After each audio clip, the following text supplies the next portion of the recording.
Alright. Yun.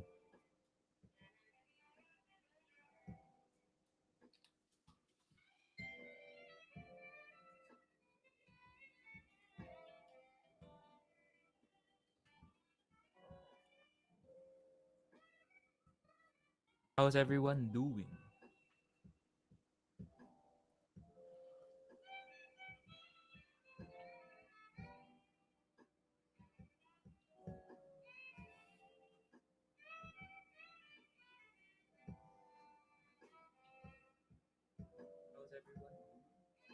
Hindi pa naririnig yung background.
Mm-hmm.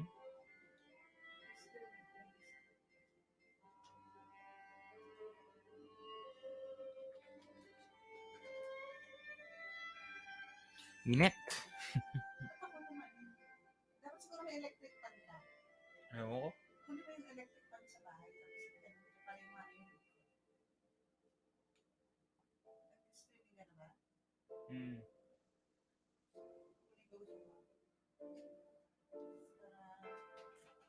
Kasi sa tapat kasi kayo. Maliit yun eh. Yaman, okay na. Ikot ba yun? Hindi ko alam. Okay na yun, okay na yun. Maingay din eh.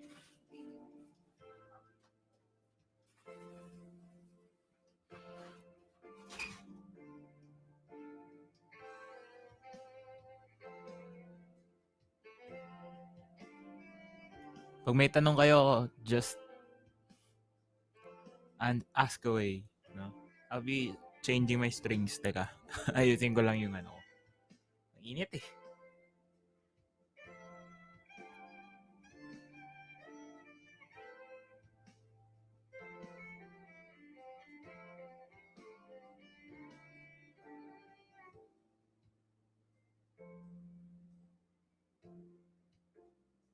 Hina yung sound, no?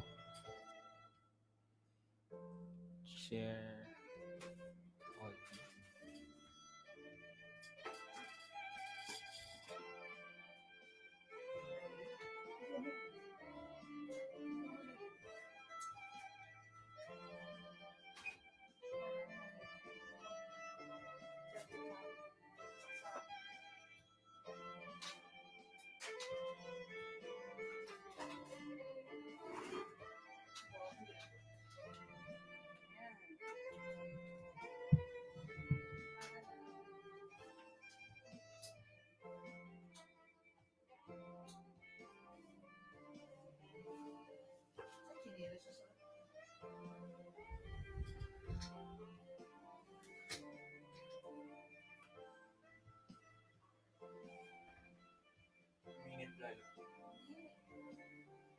Tungo.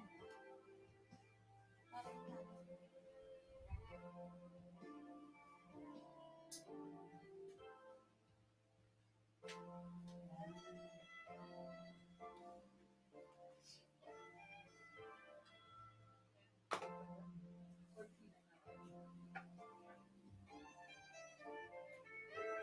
Alright. So, ayun. Magpapalit nga ako ng string. Ba't ako magpapalit ng string? So, bago ang lahat, gusto ko mapakinggan nyo yung tunog ng strings ko ngayon. So, pakinggan natin. So, by the way, I'm using... Ano ba to? Pirastro Violino. Yan. Almost a year na. I think April, May ako nagpalit. From Tonica lang yata. Yan. So, pakinggan natin, ha? Okay pa, no? Yung E string, kapag binaba ko na siya, hindi na siya tunog E. O, yun, mababa na.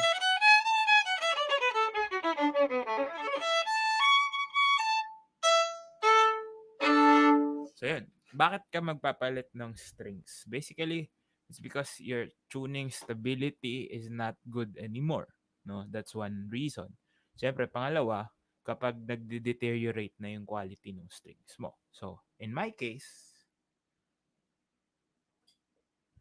hindi na nga alos na makita yung E string ko, no?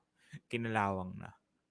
And then, yung A string ko has this windings na malapit na ring maputol. So, that's the reason why I'm changing strings. Okay. And I'm gonna show you what strings I'm gonna change into in a bit later. So, again, this is Pirastro Violino. I did a review ata dito. It's really nice. It's a very good string for my violin. Na. Hindi kasi natin pwede sabihin na for every violin, lahat pwede, no? Pare-parehas yung string. So, it will depend on your taste and on the quality of the strings that you're gonna put in. No? So, lagi pa rin, it depends. No? Pwede, pero depende. Parang ganun. Okay? Yan.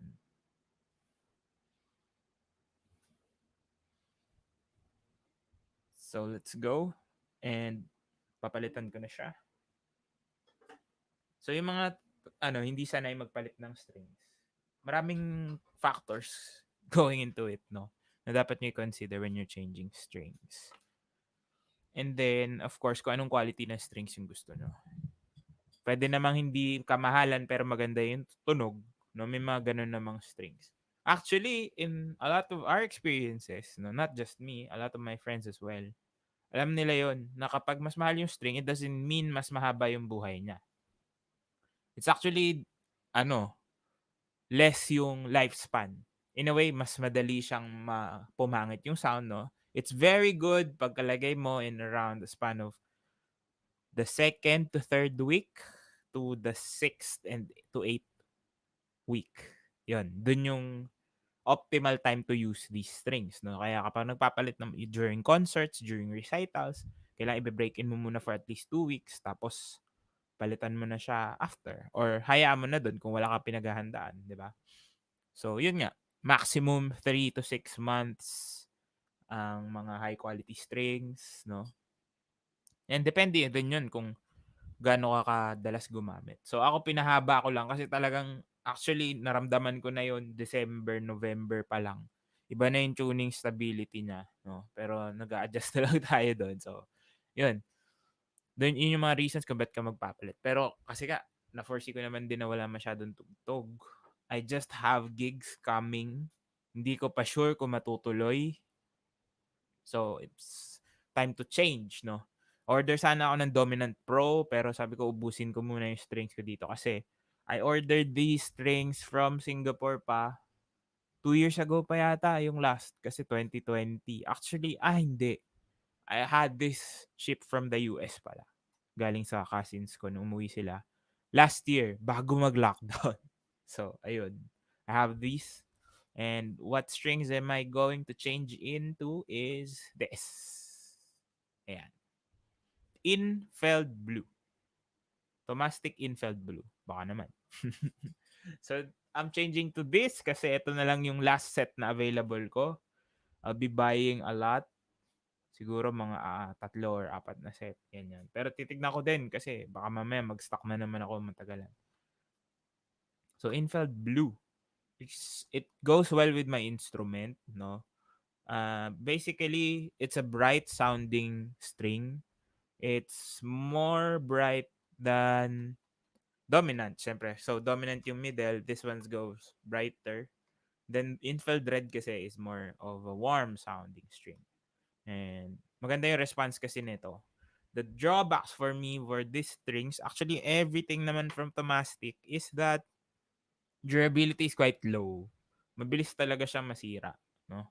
Once na nag-chip off na yung ano, so it's either araw-araw mo talaga gagamitin o araw-araw mo siya i-maintain, which is a pain to be honest, no? Lalo kung wala masyado tugtog kasi hindi mo naman din araw-araw nagagamit yung instruments mo. Yan. So, I just have to change just because I need it. It's a little bit mid-tension yung string, so medyo matigas. And then, actually, okay talaga to. Tuning stability, everything, no? Madali patunugin, very responsive. If I would compare this to dominant, siguro it's really a good upgrade, no? At around, ang dominant yata ngayon, 2.5. Plus you can get these for like 3,000 to 8, ganyan. It's a worthy upgrade. Pero kung ako sa inyo, if you're new to the game, kung bago kayo nagtatry ng strings, better get dominants first. And then try to make your way up to the higher end strings. Why? Kasi yung dominant nga is what we call the industry standard when it comes to strings, no? It's really the midpoint ng kahit anong kailangan mo sa violin mo. Now, you could use whatever you want after that, no? Preference mo na lang. Taste mo na lang yung i-follow natin. All right. So, I guess we should get going and change strings now. Yeah. So, how do you change strings? So, first of all, get your violin. And I have this, no? Ano yun? Orchestra mute. So, take it off kasi baka mawala. Usually, pag nagpapalit ako ng strings, nawawala na ako nito. Magpapalit ako ng strings isang set at a time. Kasi ito yung pinaka-practical na gawin, no? Hindi siya katulad ng ibang bagay na, oh, mapuputol na A na lang papalitan ko. Kasi, they're all of the same age, no? So, yung lifespan naman nila magkakaiba, pero yung quality halos pare-parehas, no? G strings, D strings are harder to break. But the tuning stability comes with it na nasira din agad. Okay? So, it's better to change strings. And what I do is, I keep the spares. Kung wala masyadong damage dun sa strings, tabi nyo lang. You can still use it, no? In cases of emergencies, biglang naputol yung string mo, or nagkaroon ka ng problema sa strings, no? I just keep it in my case, no? For that matter.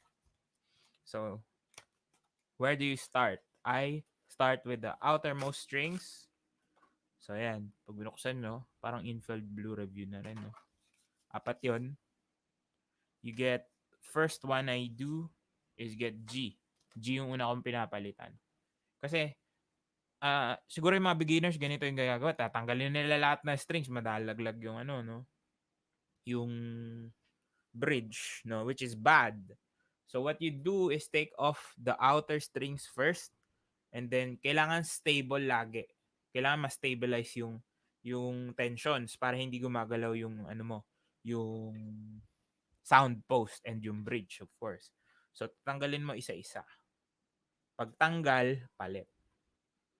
Next string, tanggal, palit. Next string, tanggal, palit. Next string, tanggal, palit. So, ganun dapat yung flow ng pagpapalit ng strings. Hindi pwedeng tanggal 4, tas kabit 4. No? Siguro kung luthier ka, pwede. Kung talagang mag-sound post adjustment ka pa, tonal adjustment, pwede mo yun gawin. Pero kung you're just an ordinary musician, hassle yun. Pag nalaglag yan, GG ka. Lalo ngayon, di ba? Hindi tayo makalabas. Okay, so I'm gonna start with the G string. I'm gonna take it off. Maganda kung may table kayo, no? I've been changing my strings. Even my friends let me change their strings for them.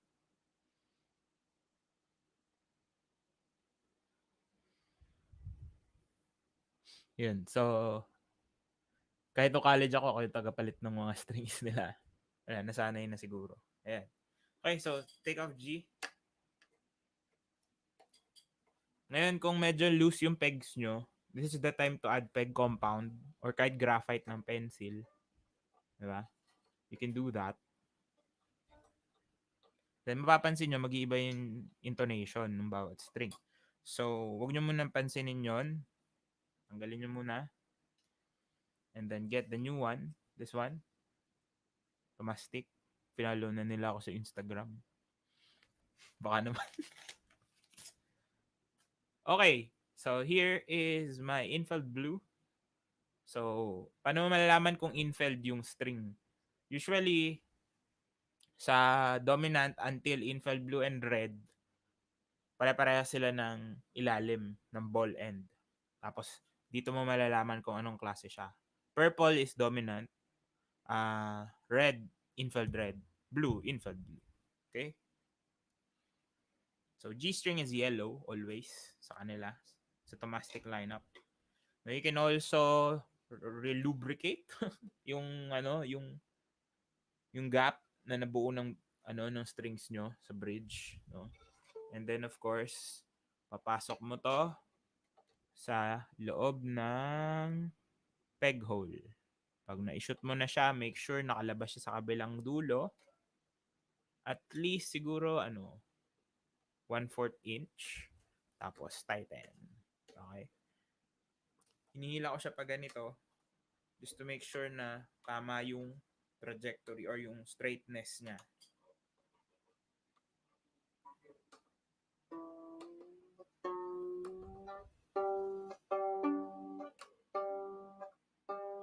And then always check your bridge kung gumagalaw siya. Kasi syempre nahihila. Keep it down. Yan, ibalik na natin. So that's D.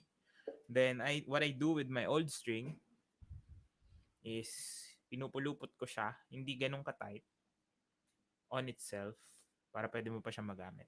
Then put it dun sa pinagpalitan mo. That's what I do. Extra step, practical step to do. Kasi pag di mo siya ginawa, sayang yung string. Diba? Magagamit pa to. Sabi ko nga, di ba, I have 2 violins that I need to maintain. So, yun yung hack ko. Nilalagay ko yung luma ko na okay pa yung tunog dun sa bago. Dun sa lumang violin. Dun sa isa ko pang violin. No? Para it's always ready. Yan. Alright. Next, I go from G to E string. Okay. So, medyo mabilis lang ako magpalit ng strings because sanay na ako dito. No? You can take as much time as you need. Huwag niyong i-pressure yung sarili niyo. Strings lang yan. Okay.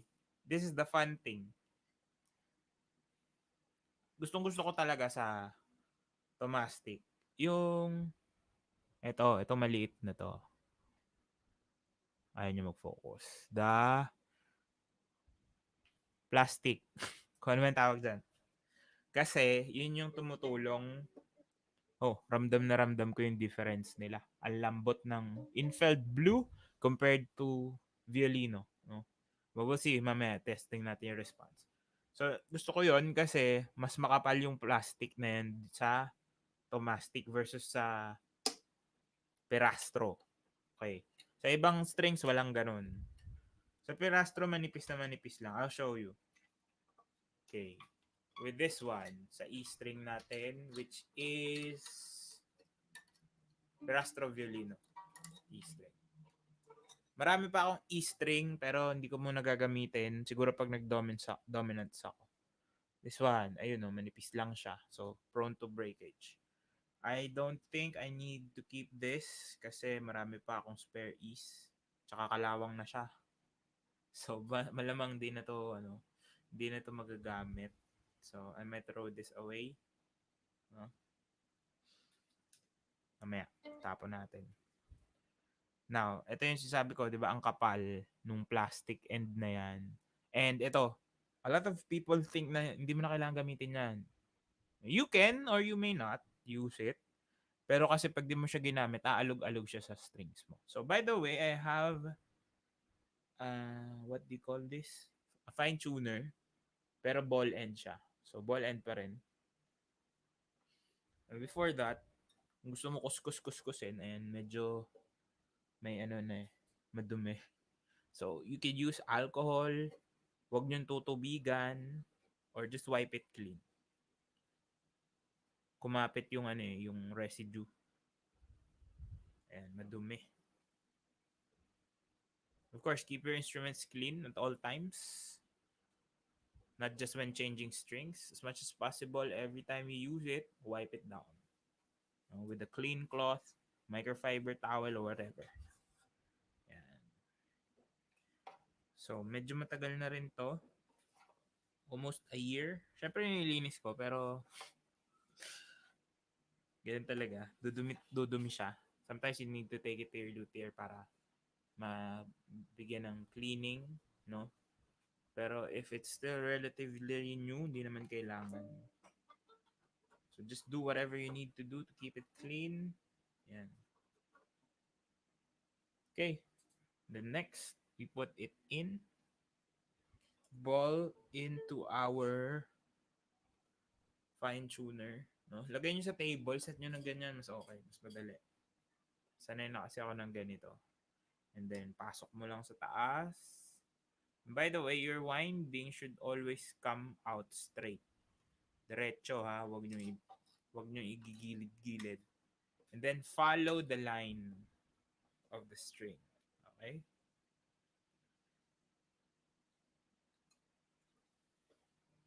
Pag kumapit na siya ng konti, what I like to do is pull it up.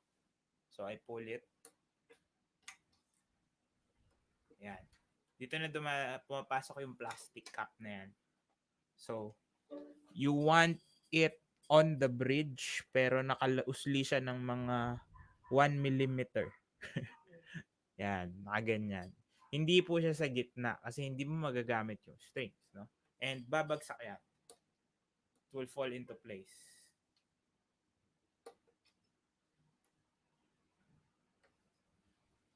Manipis yung E-string ng ano.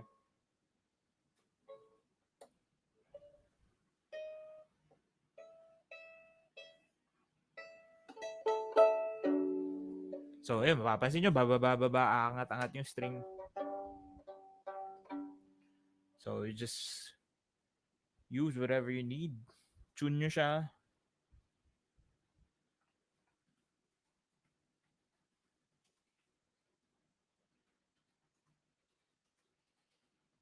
So, you don't need to tune it properly, pero might as well keep it stabilized. No? Stabilized. Kasi if you don't tune it properly, it won't be stable enough.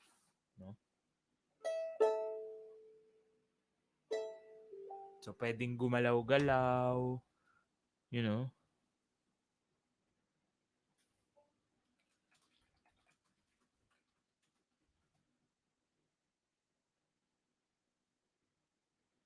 Okay. Next string, I do... Ito, bahala na kayo kasi stable naman na siya. Either D or A. So, I would do D. Just because yun ako nasanay. G, E, D, A. No? Parang ano lang din to pag screwdriver. Okay. D string. So, ayan yung material. Composite core. Hydro-aluminum winding. Okay. So, sa mga hindi nakakaalam, yung strings natin, meron siyang core and winding. Especially the big ones. Sa E string, hindi. So, iba-iba yung ginagamit nilang materials. Okay. I think yung D string ko from Violino is not good at all. Kinalawang na yung dulo. I don't know if you can see that. So, medyo, they won't be good. Pero siguro konting alcohol. Pero masama daw yun, guys. Huwag nyo palang gagawin yun. Huwag nyo pong i-alcohol yung strings nyo. No? Kala nung iba, malilinis siya. Pero, anong nangyari, nagsisip in siya dun sa winding, what ends up happening is you're destroying the core of the string. Nawawala yung tuning stability niya, nasisira yung tunog, pumapangit yung tunog. So, don't do it. Okay? Kung yung linisin ng alcohol, you can just wipe it down clean with a towel or whatever. Siguro may proper cleaners for that. Not alcohol-based cleaners. Okay? Yan. So, yun. Tatabi ko na rin para sure. D string. Okay. So, yung E string ng ng tomastic, doon yung makikita sa ilalim. Dito nag-iiba. So, yung ball end tsaka yung sa taas, parehas lang sila ng color. So, for dominants, that's purple. For, what do you call this? Infield blue, it's blue. For infield red, it's red. Yeah. And then, yung Peter Infeld, alam ko, baliktad na dominant siya. So, purple yung ball end and everything on the top is yellow for G, green for D. I think A is blue, if I'm not mistaken. Mamaya, tignan natin. Okay, D string. D string, same thing. No, make sure when you put it in, it's correctly put into place. Pakita ko sa inyo yung winding job ko later. Para makita nyo kung ano yung tama. Yan. Pag naipasok na, make sure lalabas siya sa kabila. Yun lang yung mahalaga doon. Tapos, kung nasaan yung peg, doon nyo pa ikutin yung winding na ginagawa nyo. Tapos, pag malapit na sa gitna, i-align nyo siya dito kung saan naturally pupunta yung string. And then, align it with the bridge. No? Ganun lang. Simple.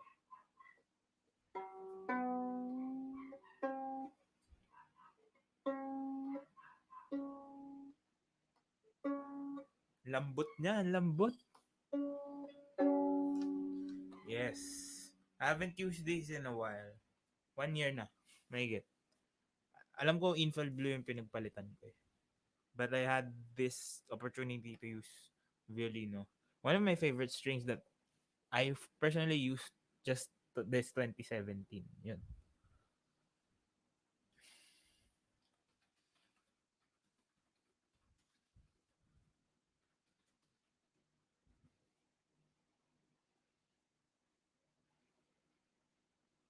Okay. Let's continue.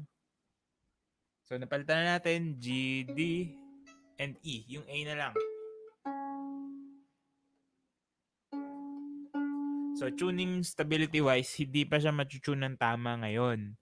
Kasi bagong palit. Pag bagong palit yung string, usually, you need more time for it to be stable. Kasi bababa. Kasi nasi-stretch siya eh. Hindi naman siya sanay ma-stretch. No? So, you're stretching it out. So, what I recommend is, after putting it on, you play around. Paglaruan nyo. Tugtog ka. Pero mawawala-wala yun sa tono, which is totally fine. Ganun talaga. And that's the time na. Siguro, in around 3 to 5 days of intensive playing, extensive playing, yun. Okay na yan.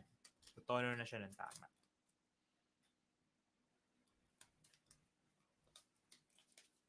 Okay, wait lang, tatapon ko na to.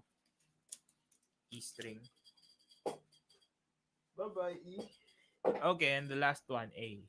Tatapon ko rin tong A string. Why? Kasi siya yung rason ba't ako nagpalit. As in, gula-gulanit na. Mamaya, pakita ko. So, infield blue is blue on the ball end and on the top end, blue din. Sa A string. Blue talaga yung baba. No? Even for infield red. Yun.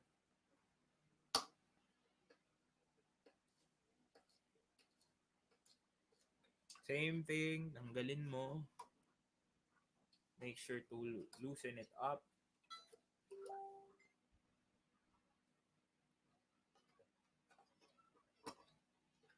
Yan. Solid din to, violino. Really can't Hindi ako pwede magreklamo kasi gamit na gamit. And, tiyara, wala na. Patay na to, literal. And kung nakikita nyo kung saan siya nagbe-bend dito, wala na siyang winding. No? Siyempre kasi manipis din ng A string. No? So, I can't use this anymore. Tapon na ulit natin. So, ito yung sinasabi ko dun sa previous podcast ko about maintaining strings. Diba? Mahal. Mahal talaga. GG. Tapon na. Then, we have this for our A string. So, that took me around, 10-20 minutes to do. But don't be too fast. Don't be too quick. Pag ginawa nyo to, talagang kailangan hindi siya madali. No, mukha lang siyang madali kasi sanay ako sa ginagawa ko. Pero you have to get used to it. No? Daming details to follow. The hardest string to put on for me is A string. Kasi yung scroll medyo nakaharang. Ang laki ng kamay ko. Sa laki ng kamay ko, hindi siya kasya. So, yun. May pasok na. Again, push it to the side. And then, align it. Try to hilahin ng konti para stretch out. Okay, I'm gonna use my tuner para sure. I'm using a drone.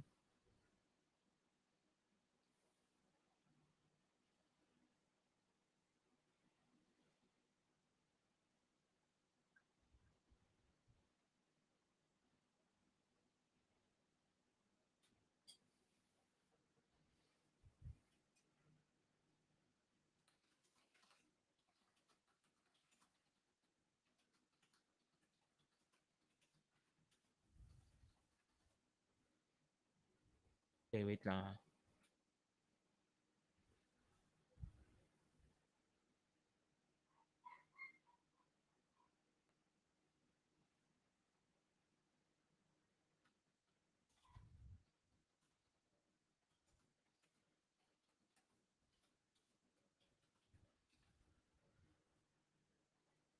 Okay. 442. I tune in 442.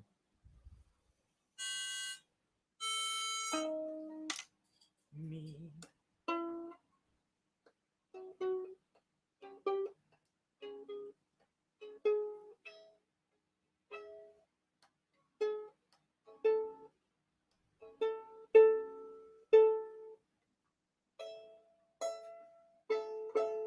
Ayan. Mapapansin nyo, kahit tune ko siya, bumababa. Which is perfectly normal.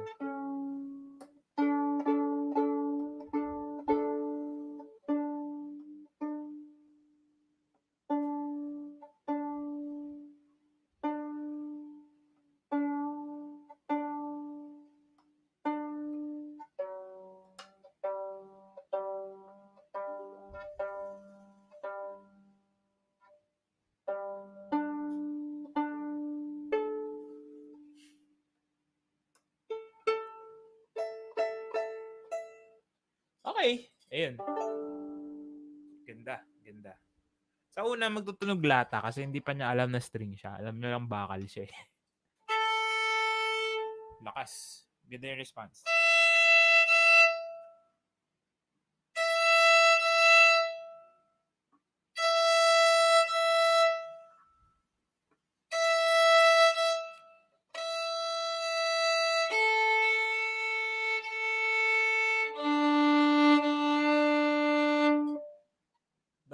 Don't try this at home. So, kung napapansin nyo, may ginagawa ako dito. I'm pushing and then I'm pulling. Don't try it if you're new. Baka maputol yung strings nyo.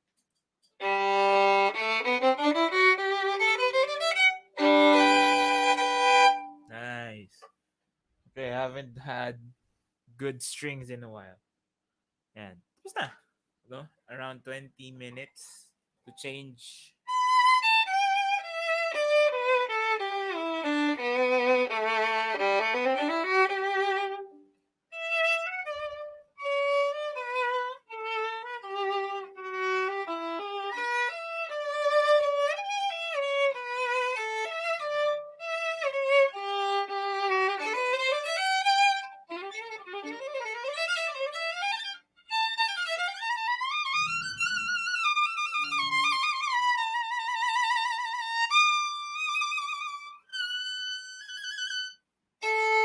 Ay, wala na ulit sa tono, di ba?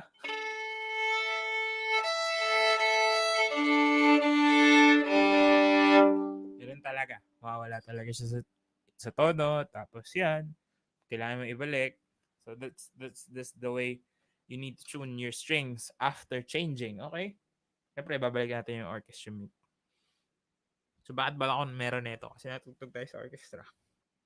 And there are pieces where you need it. No? It changes the way your strings sound, your violin sounds. No? Dinadampen niya yung sound.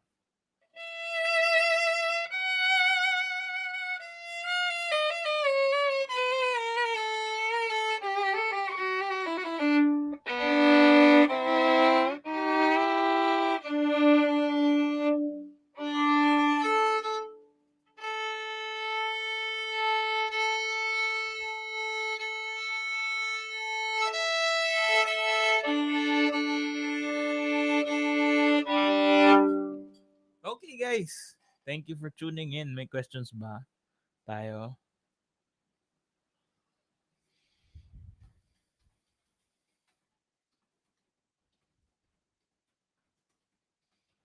Okay. So, next week, we'll go back to podcasting at this time. No? Pahinga lang din muna ako. Have more uh, things to do kasi. Marami tayong naayos. Yan. So, if you have any questions, just comment. No? By the way, listen to my new album. It's out now on Spotify and all major music platforms. Ayan. Sir, paano yung hila-hila? Si Kaito. Hilahin mo yung string para bumaba yung tunog. Tutulak mo yung string dito sa taas para tumaas yung tunog. Don't do it muna. Hindi pa tayo sanay. Hindi ka pa sanay. Wala pa kailangan medyo expert ka rin sa paghawak ng instrumento.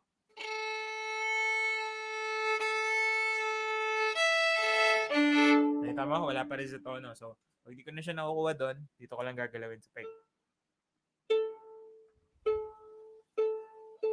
Yan.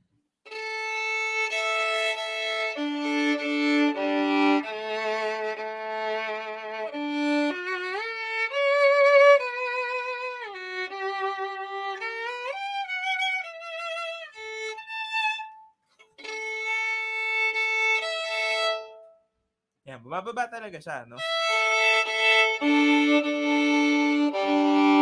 Kasi nga, nag-stretch yung yung tension niya, no?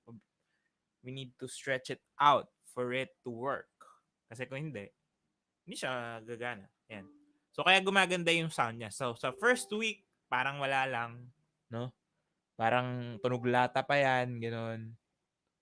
Pero in at least 5 to 7 days, gaganda na yung tunog niya.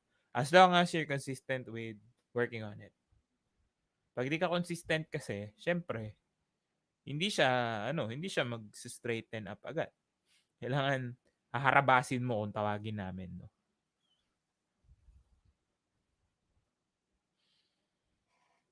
So, ganun lang siya. It's that simple to change strings. Pero take your time. If you're not used to it, take your time. No? Huwag niyong madaliin kasi mahal yung string, unang-una. So, huwag niyong sayangin yung strings. Diba? Okay, try natin.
I need to practice my scales para may ganyan.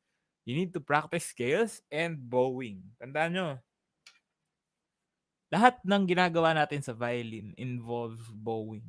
Like 95% of the time. So, if you won't work on your bowing, on your tone production, your sound will remain the same kahit maganda yung left hand mo, which is concerned with vibrato and intonation.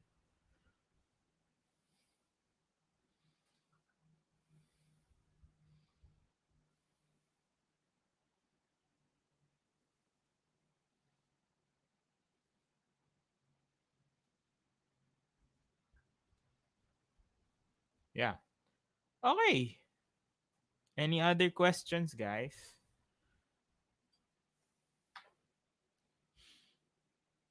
So, yan. Babalik tayo ng, ng podcast later.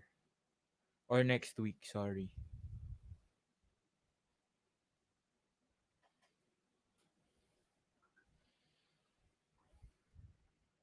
So, siguro bigyan ko kayo ng practice tips para di ka tama rin.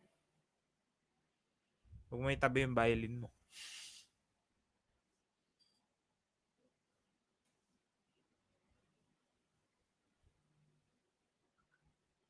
Yun lang. Huwag mo itabi yung violin mo. Mag-practice ka. Keep it somewhere you can always get it. Kasi minsan, gusto ko mag-practice. Di ba? Yun.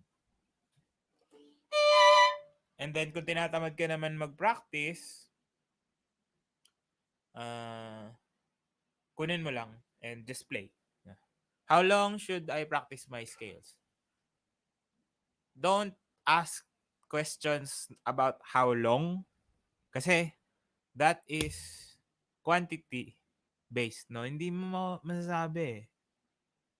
Look for okay na ba, no? As long as you hit your goals, that's the time you end. Or that's the time you can say na okay na yung practice mo.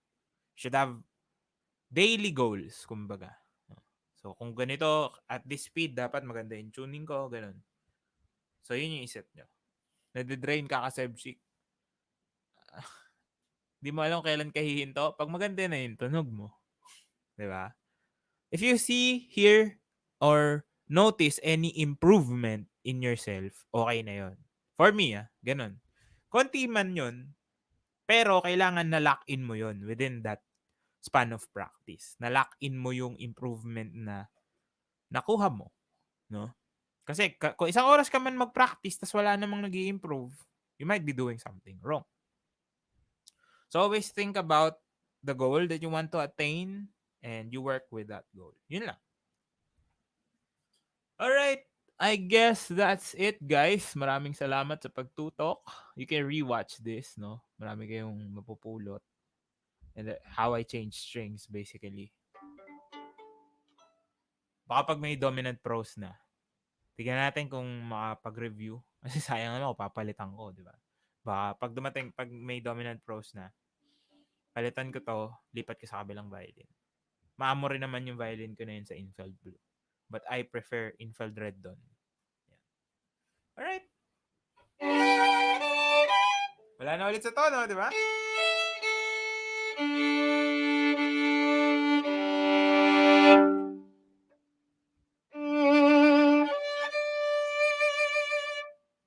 Ngayon, tunog lata pa siya eh. Sobra echo, tas very bright, vibrant yung tunog. Metallic. So, mawawala to if you keep practicing. So, depende na rin yun sa response ng violin nyo sa strings na ilalagay. Alright.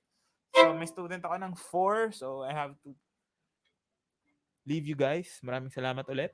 And I'll see you on the next one. Blue team.